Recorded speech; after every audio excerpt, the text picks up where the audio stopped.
7 patrons de veste à coudre quand on débute ou qu'on est presque débutant, quand on a cousu quelques vêtements. Je vous donne aussi quelques variantes ou autres patrons que vous pouvez utiliser. Ça fait aux alentours de 10 modèles. C'est cadeau et c'est maintenant. Je suis Charlène et sur cette chaîne, normalement, vous retrouvez des tutos destinés aux débutants et vous trouvez aussi des bilans couture.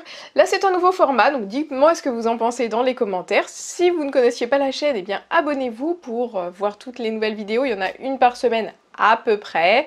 Vous pouvez aussi vous abonner à la lettre du Club Couture de Charlène. C'est une lettre que j'envoie tous les mercredis avec la vidéo qui sort dans la semaine, comme ça vous ne la ratez pas. Et puis de l'inspiration, des astuces, etc. Justement, cette vidéo, c'est un petit peu ce que je donne dans ma lettre quand je donne des inspirations. Là, j'ai envie de vous donner des inspirations de patrons que vous pourrez coudre pour vous faire une veste pour la mi-saison. Alors la veste, souvent on l'associe pas vraiment avec le mot débutant parce qu'une veste, surtout quand on pense au blazer, au trench, ce sont des pièces un petit peu plus techniques. Il y a des poches passepoilées, il y a des fois des boutonnières passepoilées, il peut y avoir des petits détails qui rendent le vêtement un petit peu technique. Ensuite, il y a le fait que c'est long à faire, souvent justement à cause de tous ces petits détails, donc il y a plus de risque de se décourager quand on débute, parce que quand c'est long pour quelqu'un qui est assez avancé, forcément c'est encore plus long pour quelqu'un qui débute. On a en plus de ça le fait que le blazer notamment doit être bien ajusté. Moi je sais que j'ai déjà cousu des vestes parce qu'il y a un moment où chaque projet devait être de plus en plus difficile. Enfin, j'allais toujours vers le plus difficile. Et un moment donc je suis arrivée à faire une veste. Finalement c'était pas si compliqué d'assembler toutes les pièces, mais ce qui a été compliqué c'est que c'est une pièce qui est censée être ajustée. Et donc moi c'était trop large. Au niveau de la carrure ça n'allait pas et finalement cette veste je ne l'ai pas portée. Donc d'une manière générale, pour une veste qui doit être ajustée, qui doit bien aller au niveau notamment de la carrure, je vous conseille fortement de faire une toile, surtout quand on voit le temps qu'on va y passer. Si vous débutez, vous ne savez pas du tout ce que je veux dire par faire une toile, ça veut dire en gros faire un brouillon. C'est juste prendre du tissu qui va pas vous coûter très cher comme un vieux drap ou quelque chose. Donc là pour une veste, il faut quand même quelque chose qui est à peu près le même tombé que le tissu qu'on va prendre à la fin. Donc quelque chose d'assez qui a de la tenue quand même, et bien vous allez faire un brouillon et dans ce cas-là vous allez pouvoir voir si la taille est adaptée, s'il faut le faire plus grand, plus petit, il faut resserrer à tel endroit, etc. Et c'est pour ça aussi que ce n'est pas vraiment adapté pour les débutants parce que même quand on débute, on a du mal à voir justement, même quand on a fait notre toile, où est-ce qu'il va falloir faire les petits ajustements. Cela dit, il ne faut pas que ça vous rebute et il y a des modèles qui justement ne demandent pas d'être trop ajustés et qui vont être adaptés aux débutants. C'est justement ce genre de veste que je vous ai déniché. Et je vous présenterai à la fin de cette vidéo notamment un patron de blazer. Alors, je n'ai pas cousu les modèles que je vous propose, mais ce sont ceux que je choisirais si à l'heure actuelle je débutais et que j'avais envie de me coudre une veste.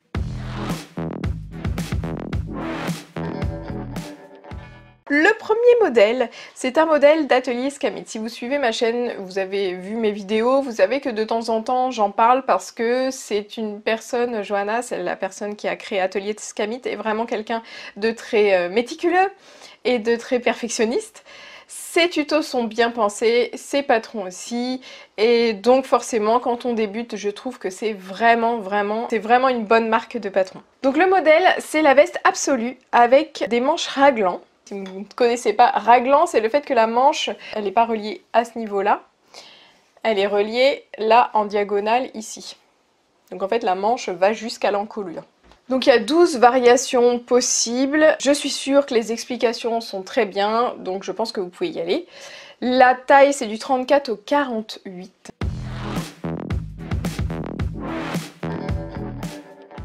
Le deuxième patron, c'est la veste Léa de la Maison Victor.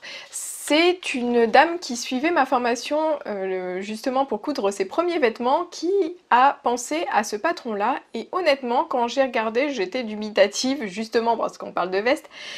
Et finalement, c'est un patron qui est assez efficace justement parce qu'il est accessible aux débutants et il fait quand même un peu sophistiqué. Donc quand vous le cousez, vous pouvez avoir un petit effet waouh, surtout si les gens ne savent pas que vous avez débuté la couture.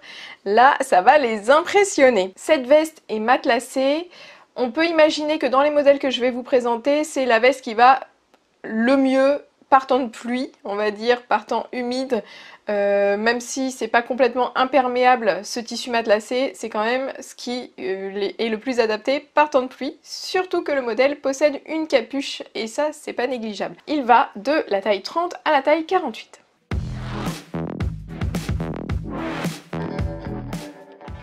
Dans un autre style, un bon coup de cœur, moi en tout cas j'adore ce genre de veste. C'est entre la veste et le gilet, là pour le coup, c'est la veste Eagle de Vanessa Pouzet. Il y a des empiècements à ce niveau-là et donc elle dit que c'est pas vraiment un modèle débutant, mais honnêtement ça me paraît pas inabordable et moi j'adore. J'adore, il n'y a pas de zip, il n'y a pas de boutonnière, etc. Donc je pense que c'est faisable, il n'y a pas énormément de points techniques. Et j'adore le style, j'adore le petit empiècement au niveau des épaules. Moi, ce genre de veste, j'adore. Vous avez compris. Il est disponible, pareil, du 34 au 48.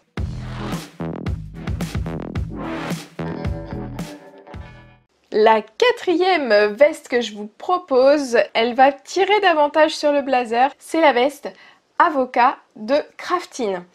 Alors, avec Craftine, je n'ai pas trouvé le niveau de couture. Après, il y en a qui, justement, s'engagent à ne pas mettre de niveau de couture pour les modèles qu'ils proposent parce qu'ils estiment que même un débutant, s'il est super motivé, il peut arriver à faire n'importe quel modèle. Et je ne suis pas contre cette idée, mais c'est quand même un bon indicateur. En tout cas, je vois sur Direndo, je vous avais parlé dans un précédent bilan couture de ma robe coquelicot, ils avaient mis que c'était un petit peu difficile. Moi, j'avais pas l'impression que c'était trop difficile. Et oui, si on veut adapter à sa morphologie, bah oui, c'est un petit peu plus difficile. En fait, ils prennent d'autres critères en compte que simplement les points techniques du patron. Ça peut être justement le fait qu'il y ait besoin ou pas d'ajuster, est-ce que c'est facile ou pas d'ajuster, etc. Donc ce que j'aime dans cette veste, qui ne m'a pas l'air trop compliquée, mais là pour le coup je ne peux pas vous dire si je me trompe ou pas, sachant que je ne l'ai pas cousue, mais c'est quand même un sacré coup de cœur aussi pour cette veste là, qui fait un peu blazer mais pas trop. Voilà, j'aime bien. Donc si vous avez un retour à faire et si vous l'avez cousu, mais n'hésitez pas à l'écrire dans les commentaires de cette vidéo, à participer. Et vous aussi qui regardez cette vidéo, n'hésitez pas à lire les commentaires qui sont inscrits en dessous.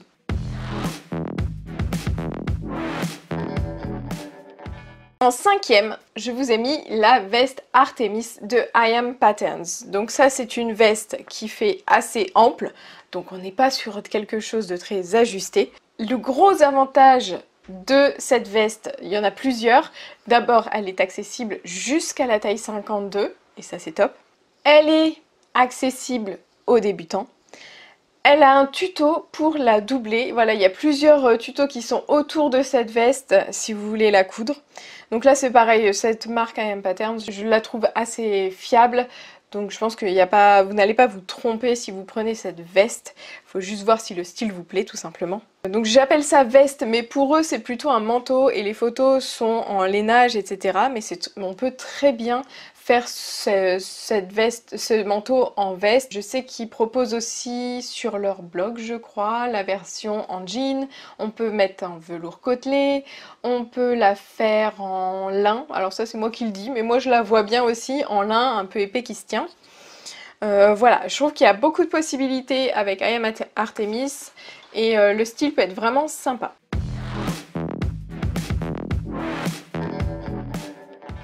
En sixième, je vous ai trouvé un patron un petit peu plus japonisant. Moi j'adore le Japon et du coup ça fait un petit peu plus kimono. C'est la veste Simiez de la droguerie. C'est une veste qui a l'avantage d'être réversible, donc on peut jouer avec les tissus intérieurs et extérieurs, c'est assez sympa. C'est très simple à faire. Ça donne un petit look un petit peu décontracté qui est plutôt sympa. J'aime bien ce style et surtout je trouve que c'est très adapté quand on débute complètement. Si vous avez fait juste un vêtement avant, ça suffit. Mais même, je pense que vous pouvez le faire en premier vêtement, en fait, celle-ci. Je pense que c'est tout à fait accessible. Si vous aimez aussi le style japonisant, donc ça c'est petit patron bonus, j'ai trouvé aussi la veste PK de Ready to Sew qui est pas mal du tout.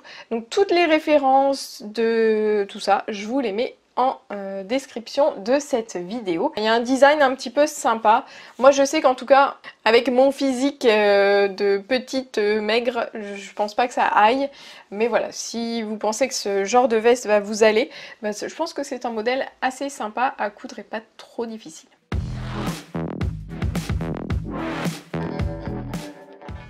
Donc on arrive au dernier patron que je voulais vous présenter, qui est le patron de blazer. Alors je vous ai pas présenté de patron de trench, je vais vous le mettre juste à la fin de la vidéo quand même, au cas où, parce que c'est pas vraiment débutant.